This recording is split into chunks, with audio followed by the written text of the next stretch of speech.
want to get your thoughts on this as well, whether you see it as a victory lap, and given the fact that Powell also reiterated the fact that maybe we haven't seen the full effect of interest rates, how much this has yet to translate to earnings and to corporate balance sheets, especially given the fact that we have had a pretty noisy quarter so far. Yeah, well, first, I do agree with David. It really struck me as a victory lap, too, saying basically the risks are balanced. We are in perfect alignment here.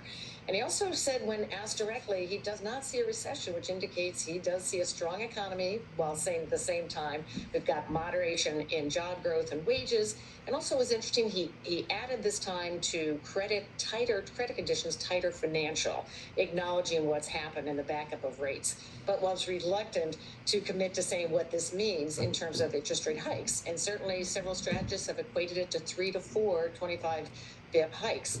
So what I think, for my takeaway, as an equity investor, given what's happened in the last 3 months with 10% correction, a lot of stocks have come down. There's bearish sentiment.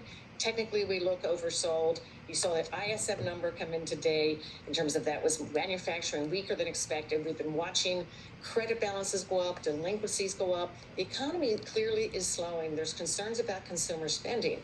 So I think we may just be still on target for a, quote, soft landing, and that's positive for equities. If you look at earnings that have come in so far, and this week's going to be about the halfway point, but if you look at looking at what some FactSet numbers, if you do the blended average, both what is estimated, what's been reported, it's coming in at about 4+%.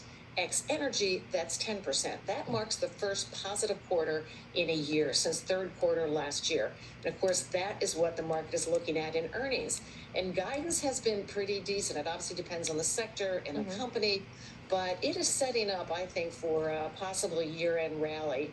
I think a lot is discounted right now, and certainly that was a very positive and highly confident Powell today. Okay, well, speaking of earnings.